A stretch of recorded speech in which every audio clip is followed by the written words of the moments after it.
মধ্যে বি টিমের নেতৃত্বে আলমাস একটি গোল করে তার দলকে জয়ের দ্বারপ্রান্তে নেওয়ার জন্য একটি গোলে আগে আছে। আমরা দেখতে পাচ্ছি দর্শনীয় ভাবে একটি গোল হতো একটু দেখে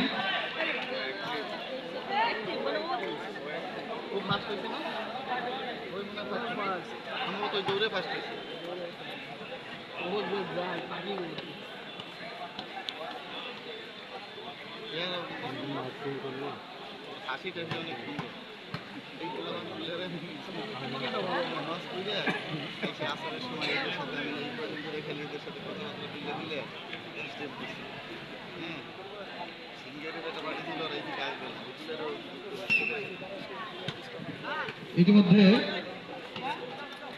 টিম এ আলামিনের নেতৃত্বে একটি গোল হয়ে গেছে। গোলটি দিয়েছে নিশা। টিম এর নেতৃত্বে একটি গোল হয়েছে। এখন এক গোলের সমতা। এ টিম বি টিম একটি দলই একটি গোল করে সমতা আছে।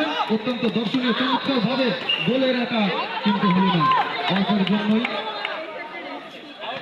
রক্ষণার ভাগ সুন্দর করে বলটি সেভ করে দিল।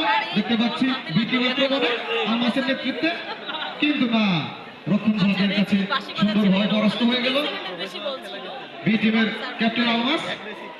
দুইটি দলই এক গোলের সমতা। দেখা যাক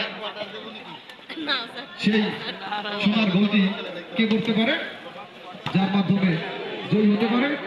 অত্যন্ত দৃষ্টিনন্দন ভাবে খেলা হচ্ছে। মানিকগঞ্জে এই প্রথম অনুষ্ঠিত হচ্ছে স্কেটিং রোল বল। এর আগে আমরা কখনো দেখতে পাইনি।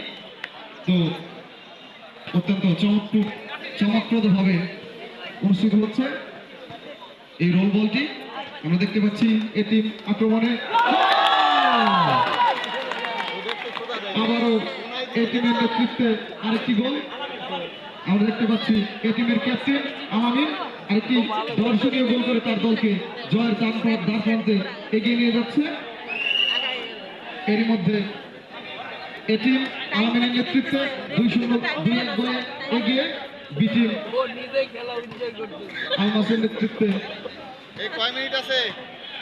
1-2 গোলে পিছিয়ে আছে। আমরা দেখতে পাচ্ছি আক্রমণে আলমাসের টিম বি টিম।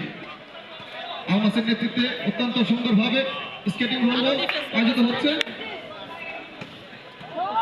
দেখতে পাচ্ছি আরেকটি গোলের দ্বারপ্রান্তে এ টিম, কিন্তু না, অত্যন্ত সুন্দরভাবে গোলকিপার বলটি সেভ করে দিলেন। আক্রমণে